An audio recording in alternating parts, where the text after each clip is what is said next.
So this is episode 12, 13, and 14. The ones that we've seen for in-law week so far have been Julia-Ruth and Divarni, Ashley and Grace, Keye Davide. And now Sarah and Dean as well. But I've just been thinking he is so hard done by. She's painting him out to be some little, do you like gravy a little more? I don't think he is, but again, what do I know? And when he then admitted to her that actually she did know where they were going, well, that's what she wanted to wear. Yeah, John and Abigail, they're just so sweet and innocent. And then almost double down. There's no room for no allow all of that. Allow all of that. And then the next question from Kia's mouth. Like I was David in that moment. I was like, slide me all the way out. And I was sat here and I was like, oh my God. Like it was like, okay, so can you tell me like an interesting thing that you learned about Dean then? It was awful to watch because she couldn't come up with anything. She's like, oh, there's so many things. And it's like, well, pick one then. Welcome, people, Dems. So I've actually ended up watching 3 episodes back to back without doing a reaction to all 3 of them. So this is episode 12, 13, and 14.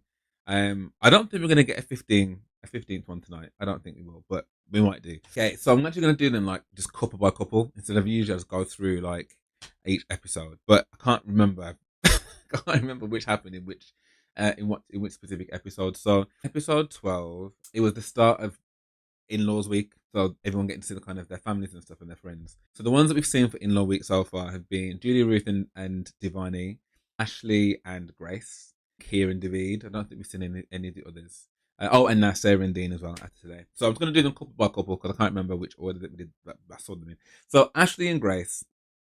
So I felt a little bit bad for Ashley and Grace because I feel as though that they've got like they've got a real connection, man. They're like when things are good, they do seem to genuinely be good. But I feel like there is this disconnect where I feel like she is obviously triggered by many things that potentially, a man could turn around and say to her, and she's like, "I'm not having that. I'm not having it. I'm not having it," and rightly so. But I feel as though that she's kind of also looking for things with Ashley, which are things that are painting him to be someone that he's quite clearly not. And I think we see that from when he sees his family. But initially, they get back into it again, and she just like it's like talking to a brick wall because he's not understanding what she's saying. Now, look, we're not in this apartment with them, right? So we don't know exactly what conversations have or haven't been had. But I remember thinking this from when she was on the commitment ceremony, when she's like, you're kind of re-editing yourself when you're sat in front of the experts to what actually happened. And it made me go, I wonder if because I've just been thinking he is so hard done by. She's painting him out to be some little, do you like gravy a little more? Like, and it's like, I don't think he's like that. I don't think he is. But again, what do I know?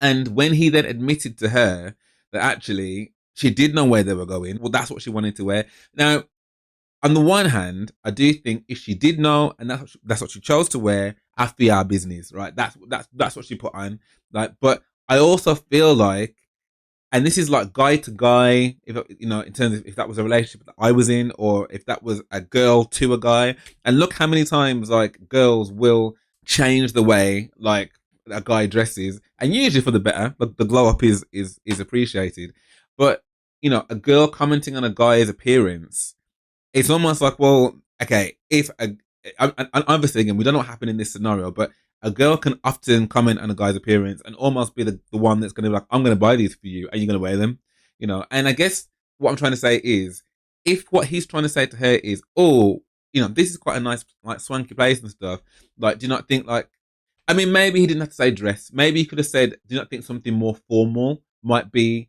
better because the type of place that we're going to, that then didn't like specifically designate that it needed to be addressed because that's actually what you want to see me in. And I think that's probably where some of the disconnect is coming from. She doesn't want to feel as though that he's making her do anything that she doesn't want to do because ultimately, like, that she should just be this pretty little trinket on his arm. And I think there is some validity that comes in that because that is what some women have had to go through a lot of their lives. But in the same vein, I don't think it should be a completely uncharted territory. Like, this is a no-go zone that actually it would be really lovely to see him in something like that because of the kind of place that we're going to. I don't think that stinks of misogyny. I think that's just like a preference that I'd like to see you in that. If ultimately you don't want to wear it, then cool. Do you know what I mean? Like, I'm just saying that like, that'd be nice. I like to see you in them kind of things. The same way that like, if a guy wanted to rock up to, a Michelin star restaurant and was wearing, some I don't know, them hideous looking sandals with some socks, some football t shirt and some cap. You might be like, you want to go and get changed. Do you know what I mean? And I think being your partner, that comes with that. Again, having known someone for a couple of weeks, you've not built that stuff up in the bank to know that like I'm not coming for you and the plight of your people. Do you know what I mean? Like I'm just saying that actually that would be cool. So I felt a little bit mixed about this one. I've got to be honest. And watching it kind of unfold, I've kind of resigned myself to thinking that two things can be true at the same time because meeting. So when we sat down with Grace's friends and stuff, and they were like, absolutely, like I wouldn't want anyone telling me what to wear. Like that's just a no go zone. When he was trying to say, look, hopefully they'll be able to let her know that that's not what I meant, and they kind of agreed with her that you don't need to do that. You don't need to ever comment on what she does and doesn't wear. But they were really good at also saying that look, he's trying. He's halfway through some feminism book. Like he's taking on board what it is that you're saying to him. Like half the struggle when it comes to people, having a position or anything like that is somebody wanting to actually listen. Because 9 times out of 10, some people can't even be bothered. They're just like, do you know what, mate? You can bore off with all of that. Do you know what I mean? And you've got a guy there that, again, is a good looking guy, has got a great job, that is attentive to you, that wants to be there. Like, that's half the battle, really. So I think that was good to kind of recenter her in that she's not going crazy in the things that are triggering her, but also to kind of keep it in proportion. And then I think it was really brought on home even more because he was nervous about her people not liking him, but she was nervous about his people not liking her. And it was so evident, like because and I find it really funny with all of them that they cannot hide the truth. Like as much as you want to like paper over these cracks and stuff and put in some cement in the holes, your people know you. Yeah, they know when you're trying to placate somebody. They know when you're trying to like zhuzh up something to make it sound good. It's me talking to you now. It's me talking. So I can understand how like it's impossible almost to kind of put on a brave face. It will all just come out, and it all just came out there and then. Um, Oh, and just before that as well, the fact that she was really aggrieved with the fact that he had mentioned about some other levels of intimacy. I thought that was a bit much. I thought that was a bit much for her to almost have. Like, again, it depends on whether we have made a solid agreement that we are not going to overstep the boundaries of this conversation. It's this piece of intimacy we're talking about. We're not here to talk about nothing else. If you've made some ironclad NDA agreement to say I'm not talking about nothing else, and then you go and talk about everything else, then fair enough. But really and truly, what he mentioned, it was so throwaway. Like he picked you up on the counter, and he was between your legs. Like I mean I don't know. Maybe it's just me. Like I don't know, but that to me didn't seem overtly intimate. It's not like he was like, and then the pen. Do you know what I mean? Like it wasn't all of that. It was just very much like, let me just explain an example. Because when she was just like, I feel like you're all over me. Like he's painting out this picture as in like he's never allowed to touch me and stuff. Well, he now needs to give an example of what he's trying to say, because on the one hand you're saying he's all over you, so him picking you up and putting you there and you having that kind of tactile moment, and all of a sudden being like, nah, Mr. Jackson, like that can be confusing for most people. And then again, you're hesitant then to make a move because you're like, well, I don't want to look stupid. And be like, I've tried to make a move here and you've rejected me. And in the same vein, I don't want to feel as though that like I'm putting pressure on you to do something that you don't want to do. So yeah, I understood as to why he felt kind of frustrated in that moment. But yeah, when he was speaking to his family and his sister was like, oh, sorry, Grace. Oh, sorry, Grace. My bad, Grace. It was like, I would hate to see anyone in that kind of vein either after 3 weeks of living with someone. It's like, where is my brother? Where is my brethren? what is going on here? Do you know what I mean? We didn't send you in this in this experiment as some misogynistic fool. So, I'm struggling to understand as to why you're now like, oh, so, but what I also rated her for is rating Grace's autonomy to feel as she felt. To be like, look, she doesn't know you. Do you know what I mean? Like, and I guess she's setting out her boundaries. And actually, if she wasn't in this properly, she wouldn't be getting so upset. And I thought, do you know what? That's such a good point. And I imagine there's many people out there, because I was kind of in the camp as well, to be like, she's just too much, man. Like, you're looking for so many problems. But ultimately, in this phase, you're really trying to work out, where does someone's head really lie? Like, what are the things that they're happy to do? What are the things they're not happy to do? And I think it's important that you, again, if I was in a situation like that and I'm trying to understand someone's morals and someone's standpoints and stuff, there's going to be certain things that I am listening out for. Like, I'm listening out for people that, have got no time for people of different cultures or different faiths or different sexual orientation. Like, I'm listening out for those kind of things that I see as bigotry. That's my opinion. Do you know what I mean? Like, so if that's not compatible for me, it doesn't matter whether it's, compatible for you, but it's not compatible for me. And if it's not, I'm looking for that exit. So for her, if, having someone that is remotely in the camp of any kind of old school doctrine of woman mean kitchen and you shall wear dress and get them nails done, I'm gonna let you know from now that that's not the time, mate. And again, it might look harsh, but I feel like she's entitled to be that way if those are her principles. Um, in the same way that he's entitled to be like, I'm not here to be judged as something that I'm really, really not. Do you know what I mean? Because that isn't what the way you're portraying me isn't what I am. So as I said, I think two things can be true at the same time, and I'm hoping that now they've both had their family and friends and stuff, that they can kind of just move on in a positive way. I think they can do that. So that's those two. Um, then you've got the marriage of John and Abigail. I think that was in the same episode. I can't remember, but yeah, John and Abigail. To me, I mean, out of the three new weddings, three new couples and stuff, I think they're the ones I probably had the most like and kind of similar with Leo and April, but this one was more of a, they're just so sweet and innocent. They're just so sweet and innocent. Like, he has been on his own for a while, like after 5 years and stuff, and and that person was like his childhood sweetheart, it sounds like, together for ages. And then she just decided she doesn't want to be with him anymore.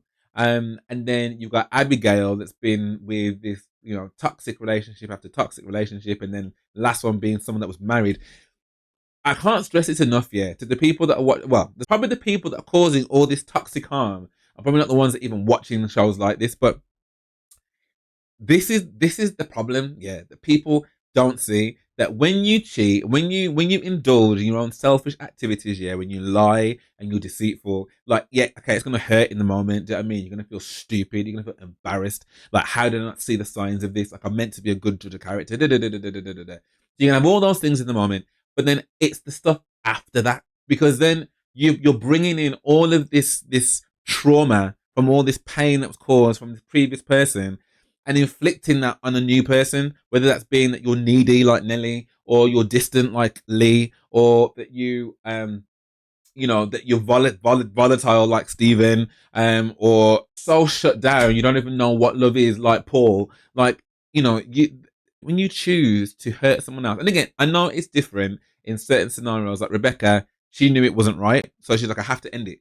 But people that wantonly choose to hurt someone else just because they're selfish, I just I would just implore people just to think about it, because it's not just the immediacy of the harm that you cause, yeah, it's what you do afterwards. And not everyone's got the hardiness just to, get up and bounce back and be like, okay, cool, no props. You know what I mean? Some people sit with that and they pull themselves apart for months, for years afterwards. Like, and I think watching the both of them, I just like, that's just really sweet. They just seem like really sweet people.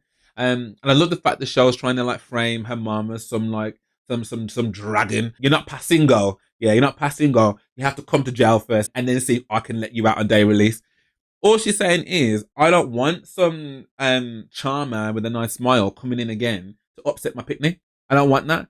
And I think any parent that cares about their kid would also want the same, particularly someone who looks as smiley and stuff as Abigail does. I mean, like I don't think I saw a shot of her not smiling, smiley eyes, smiley face, um, and just their sweet connection together. Like it was. I just remember watching, going, oh, it was almost like watching. I don't watch Undateables or First Dates or anything like that, but I imagine it's that kind of vibe that would make people watch it because it was just so sweet, just really, really, really sweet. So I'm so glad that went well, and they both bought into each other, and that Mums is cool as well. That was awesome. You've got Zamani. That's my nephew.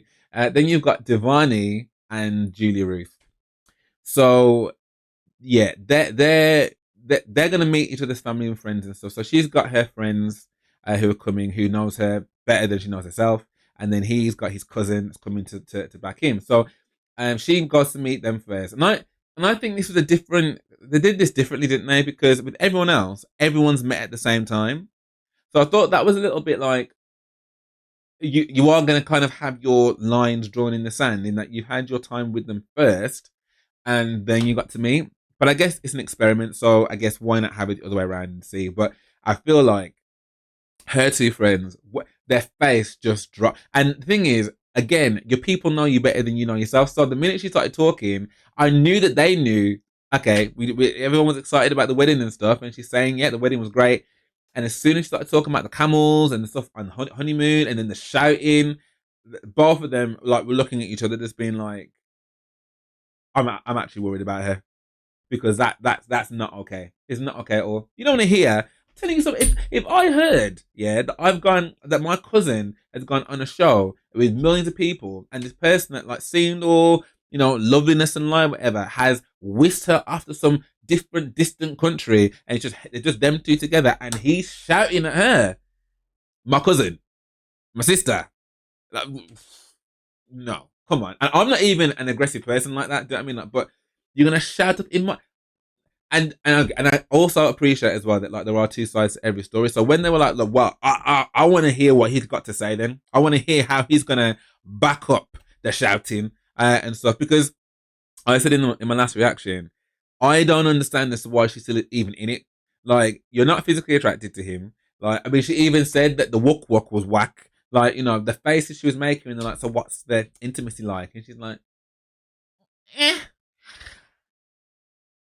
Yeah, like that's not a good sign. Do you know what I mean? Especially for someone that is as erotically charged as she is, and so talking about how her toys have pretty much growing dust. So again, you've got those disparities there. So you've got the lack of attraction, the lack of any kind of zest or any kind of depth or anything there. You've got the lack of any honesty because like, he's already been dishonest with people around the group. I guess the kind of attacking in terms of like how he came at her and was shouting at her and stuff, and the lack of accountability of it, and then also the non-supporting. Like this is a whole bucket load of L's, a whole bucket load of L's. So they're obviously not impressed and waiting to see.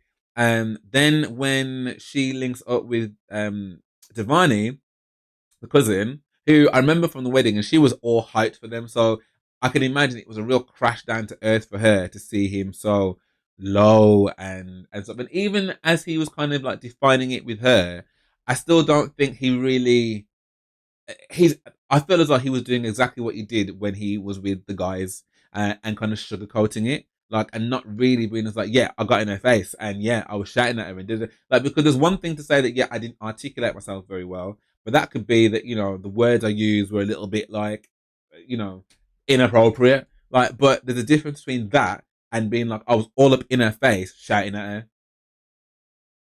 Again, this is from what she said. So we're going, and it's not like he's disputing. Whenever she said that on the couch, whenever she said that in the apartment, when she said that around that table, he wasn't like, I never shouted at you, I never got in your face, and that's never been shown or edited. So unless she's painting a very different picture to what happened, he's never publicly, what I can see, like discounted her version of events. When they eventually come now, because she's just like, I want to hear what Julia-Ruth's got to say, because ultimately I feel as though there's two sides to every story. And the thing that the cousin was really bothered by was the fact that they had very, very different values. because obviously he's got a kid and her values didn't kind of mirror that.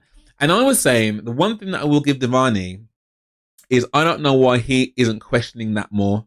Because ultimately, like, I have got a child. So how does me having a child factor into us? And I'm not really hearing nothing about that, to be honest. So I think that's the one thing that he could challenge her on and say, yeah, okay, cool. You want to get freaky Monday through Friday, get your toys out, okay. But where does my child fit in? Because that was right at the bottom rung. So I think that's a valid thing for her to question the cousin. Anyway, they sit around the table, and I feel like it felt like the Houses of Parliament, man, with like Labour and Conservatives on one side.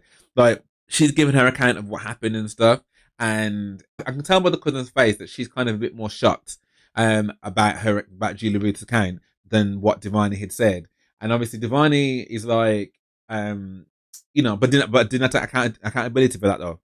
But and even from his response, it's like these are her friends and family. Like, I wouldn't want to be sat in the back of accusations which are not being contested about me shouting in someone's face, and then almost double down and be like, like there's no room for allow all of that, because where's the contrition? Where is the humility of being as like, you know what? Yeah, okay. These are things that we've spoken about, but these are not things that we have spoken about, and we want to feel just as reassured that our friend, our family member, is with the best person. So you having this kind of like, well, and did not already did that's the wrong tone. That is the wrong tone. And for me, the cousin, he was like, yeah, I'm not excusing that. I've said that already. I'm not excusing that. But at the same point, we have to be also aware of Divarni's feelings here. And I'm like, at the moment, I gotta be honest, like, his feelings are hurt because he's being held accountable to people that care about Julia-Ruth. So I'm just like, I don't really understand as to why you're not like, look, everyone deserves to have advocacy, yeah? And like, if it was just him there without nobody, I could say fair enough. And I'm glad, in a way, that she had his back, but I think she could have had his back better, right? By being just like, do you accept what she's saying there, and do you feel as though that and almost like letting that accountability sit with him, because, like she said, it's not that you've not taken accountability previously, but the way you're acting now is taking away from that, because you're almost playing it down. When he did the air quotes, when I attacked you, like, well, what would you call it then? You haven't got to come out with a baseball bat. Do you know what I mean? But if you're vocally, verbally attacking me on a more than one occasion, like, what else would you call that? And then when he started doing all the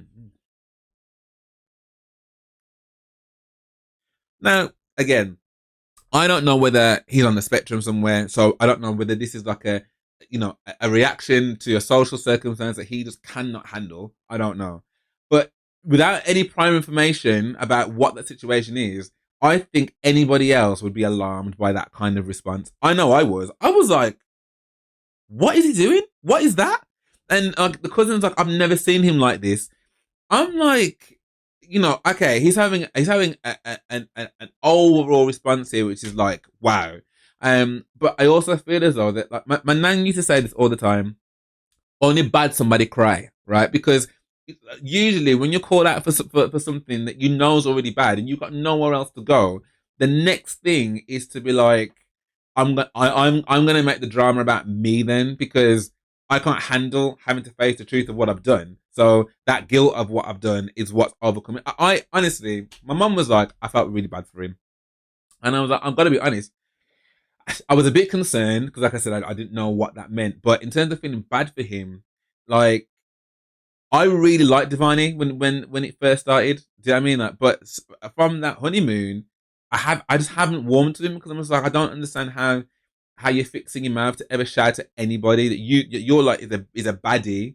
Like, why would you shout at someone, like, when ultimately they're just giving you their opinion? You don't know them long enough to be doing any of that, and you've done that twice. And like I said, and then you've lied about all of it, like, and tried to sugarcoat all of it, and then when you had the opportunity to really stand up so you can go, oh, actually, do you know what? At least I've got a partner here.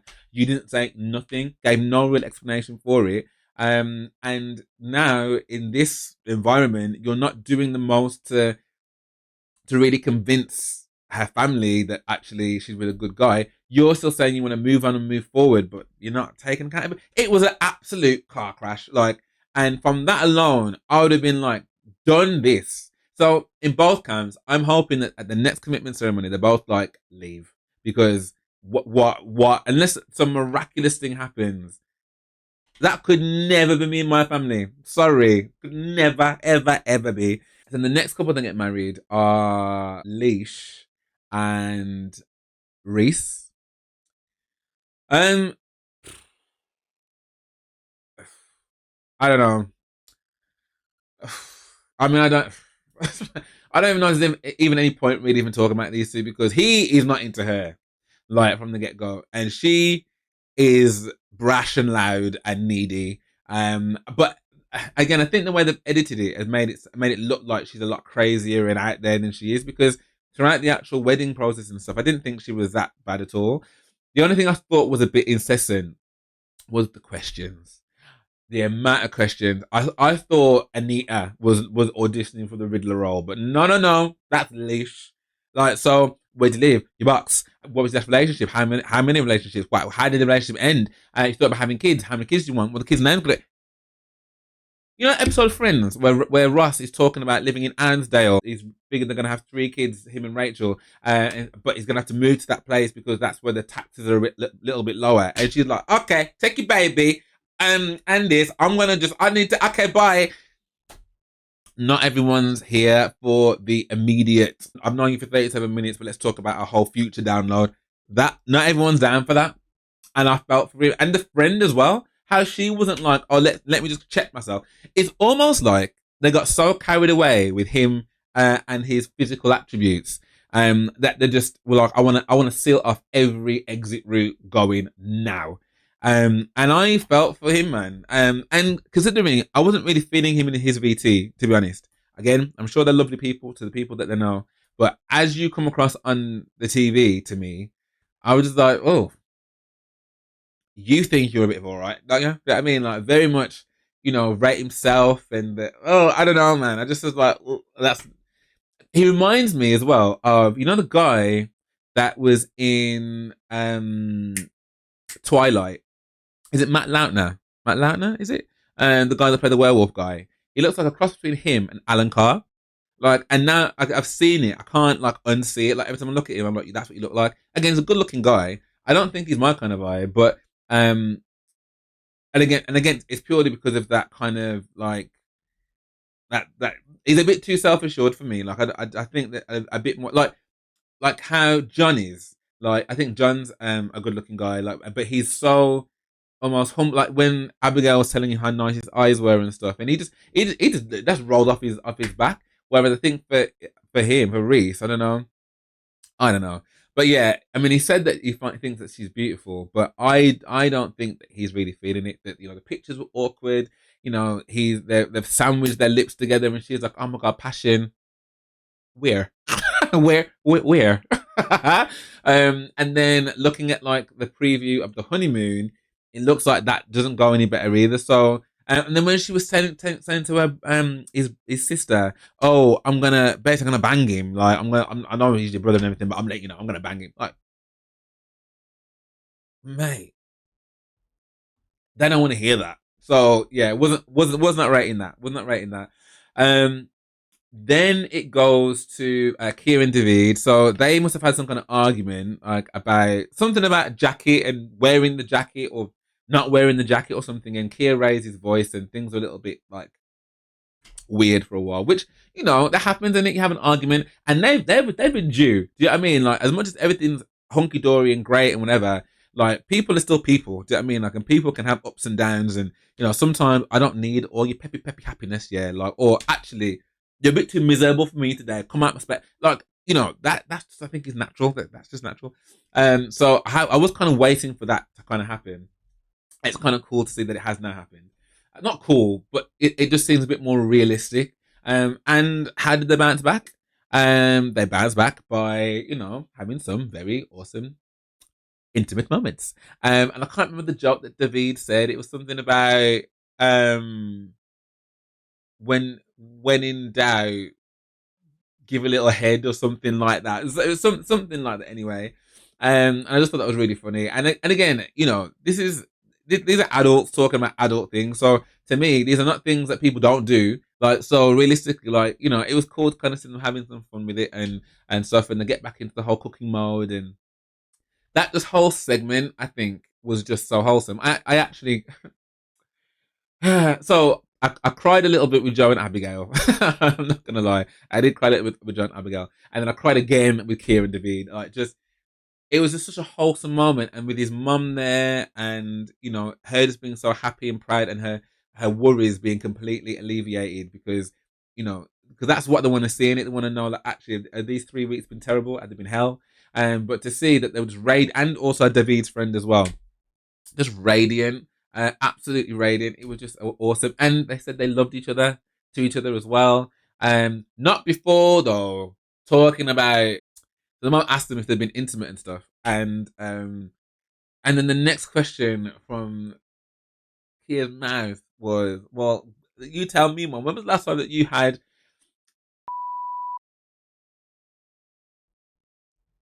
Like, I was David in that moment. I was like, "Slide me all the way out. I'm not here." That thing with Chandler, we're just like, it didn't happen. I was like, this is crazy. Like, and look, I actually met someone recently who's probably as open with their parents about this. And, they talk about everything, what they did, how they did, who shade, dum, dum, bum. I'm like, okay, fair enough. Me and my mum were talking about it earlier, and she's just like, we will never be. And me and my mum are like, we're so close, but never, absolutely never. I don't want to hear nothing. I don't want to hear nothing about those. She don't want to hear nothing about, never. But again, it's just an interesting dynamic to see someone who can be that open with their parents and stuff. Like, I just, oh my god, I nearly choked. I nearly choked. So they're really cool. And then the last couple to get married are Leo and April. And I just, a bit like John and Abigail, I just couldn't stop smiling. Like, she seems like such a bohemian, like Mel said, bohemian, kind of like, I'm not going to be locked down, typical office 9 to 5 job. Like, let me and my crepes and my hot dog making, go to festivals, go to weddings, go traveling. And, like, she just seems like a really, really cool girl. And I know, I've got a few friends like her can relate to that kind of vibe. And then he seemed kind of the same, because when the three met initially, the three grooms, the new ones, and he was talking about the hot dog thing, I was like, okay. But like, hearing him talk about it and all the other things that he's done and all the weird, wacky scenarios and places he's been in and stuff, it's just, yeah, man. It's like you've got some stories to tell, man. You've got some stories to tell, and he doesn't take himself too seriously. What I did notice with the wedding is that a few of the grooms, not just his, like the tie is not done up all the way. It's all lean on the side. I'm like, you mean to tell me nobody couldn't put his tie good? But maybe that's part of it, that he doesn't take himself too seriously. So I was like, okay, cool. Um, Instant sparks. He thinks she's beautiful. She thinks he's gorgeous. Like, he went in for the kiss. Kind of lent her to the side and whatever. And I saw about 3 different. Do you know what I mean? Like, it went in with that. The photo shoot was natural. Like, it was just, I just found myself sat there just for people I don't even know. Like, so I'm like, yo, that was sick. I really enjoyed that. His friends and family, his mum and his sister, just like, he deserves to be happy. Her friends saying the same thing. It just seemed like good energy. And you know how I know these producers and the people that make the show are bad mind and wicked? Because when they were doing the editing of this, because they were looking at Leo and April, and then they shoot back to Sarah and Dean. So you got all this glory about, they've actually picked this guy out of a catalogue made just for me. Da da da da da da da da. You've got it so right, and then you flip back to Sarah and Dean, like, so you know what you did. You know what you did, and I wonder, right, whether or not, because it's a social experiment, and it's a social experiment over maybe finding everybody's true love. Maybe there is one couple every year that they decide, right, we're gonna just put some things together here and see what happens, because it does feel as though that every other person really has been matched like supremely well, and you can see kind of why. Um, but I think they've probably gone, well, let's just take this one anomaly and just see if we give her everything she needs, maybe not everything she wants. Let's see what happens here. Because you couldn't write it any better. So, they're getting ready for their friends and family to come. So her brethren, his brethren, and they're both a little bit nervous. Like he's nervous for Sarah to meet his friend because he knows about the disrespect. She's nervous because she doesn't want him to think that he's a bad person. So her friend gets in there first. And it's almost instant. Like that's what I'm saying. Like whenever they're talking to their friends and family, they cannot lie. Like it's so obvious. So he's like, well, they're both just like, yeah, it's had its ups and downs and stuff. And she's, her smile to hear like, well, how's things going? It's so like,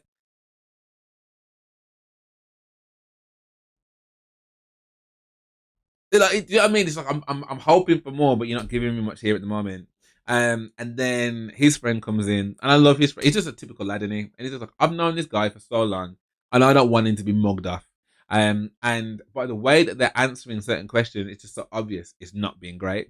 Um, and she's talking about the commitment ceremony and how like the last few weeks have been a bit awful, and yeah, she got shouted at and stuff because she kind of disrespected Dean, and he's like, well, did you disrespect him? And he's like, I kind of told some of the girls that like I'd got the ick and stuff, and he's just like, the ick is just so nobody wants to hear someone saying that. And then like when she was trying to explain about the things that was giving her the ick, she never mentioned anything about the physical attraction or lack thereof. She was talking about, the jokes and the, cause I'm a nice girl. I'm a nice girl. And, it's just the jokes and, and the singing. And she didn't mention the rapping though. She mentioned the rapping. And I could tell that he was sat down there thinking, like, these are some of his best qualities. These are some of the things that, like, people love about him the most. And then they're like, but, the other things that were great on the honeymoon, with that, we got to find out all these amazing things about each other. And I was sat here and I was like, oh my God. Like, he was like, okay, so can you tell me like an interesting thing that you learned about Dean then?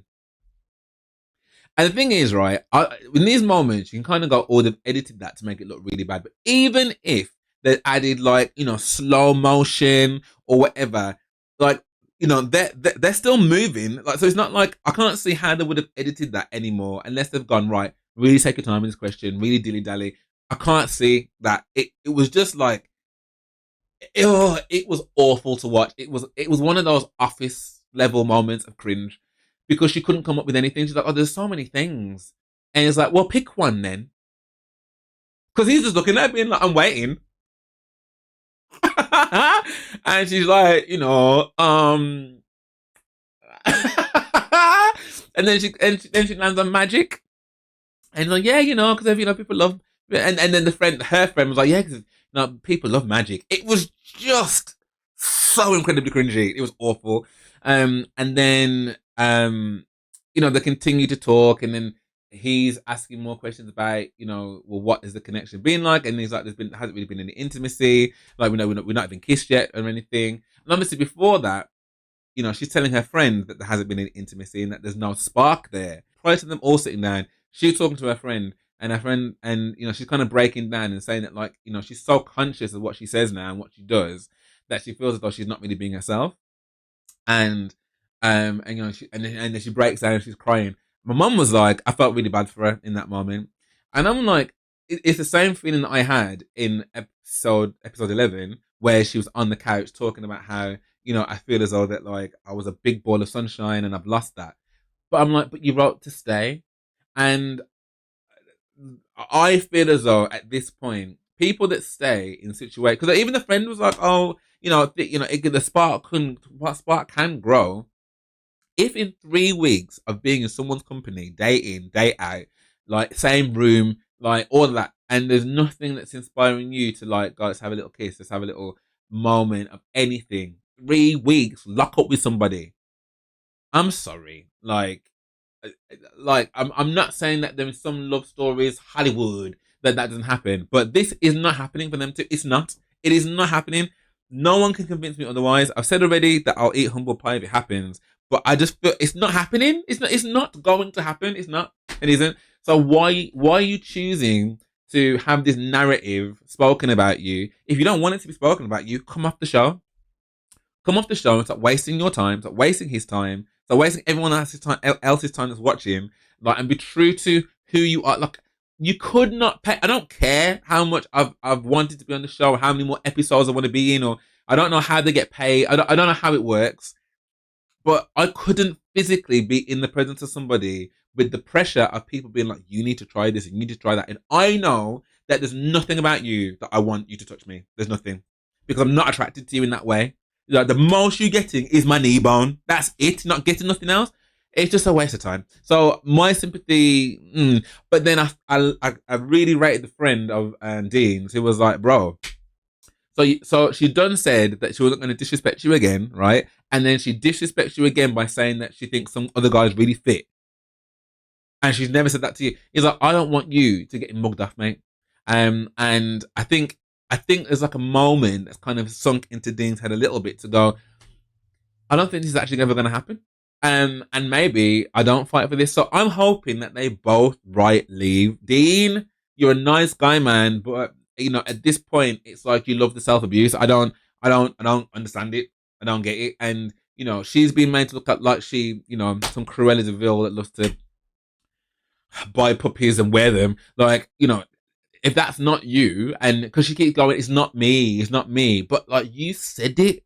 You can't say it's not. Look, I will hold my hand up and be like, listen, I can be bad mind. Do you know what I mean? Like, I can be bad mind. And when I look at some of my chats with my friends and stuff, and some of the things that, like, if I'm walking around town, I've noticed certain things, I'm just like, oh my god. Like, everybody's got the capacity to be bad mind. Everybody has. But I think the difference here is not only are you unable to edit yourself and therefore think about the person that you're talking about, but you're also not. You don't seem to be big enough to be owning the fact that you're just not attracted to the guy. Like, what is it exactly that you think is going to change with something as fundamental as that? Uh, anyway, so that's them two, and then the last one's really Maeve Joe. So I'm a little bit baffled by these two because I again have been really happy like watching them and seeing their journey and stuff. And his mum comes over, her bestie comes over, and it seems to be that neither of them is as in love as you are, and the fact that you're happy to tell each other that you love each other. Um, you've not thought about the future. It reminds me a little bit of Sasha and the guy that the deaf guy. What's his name? The bodybuilder guy, like to throw plates at the wall. Like, I can't remember what his name was, but those two who also were swimming along fine. Well, until we found out about the spaghetti bolognese at the wall. They were going swimmingly well, and then the talks came out about Warsaw and moving from New Warsaw to Newcastle, and he was going to move, and she was expecting him to move to Warsaw, even though he had a kid. Um, I don't understand how those conversations aren't happening because I'm not saying you have to talk about that like Leisha. So name your kid Felix, okay, and where we're living, not like that. But this far down the experiment where you've done told each other that you love each other, you've not had any. You had to wait for outside people to come in and say where's where you're gonna live though, unless you just thought about it and just not wanted to talk about it. I just don't understand how that's possible, and especially as a mum, how that wouldn't be something that was constant on your mind because I don't want to develop all these feelings for you. And I know you're both saying, "Oh, we'll just see what happens," but you kind of past that point now. Do you know what I mean? Like, you now know you've got feelings for this person.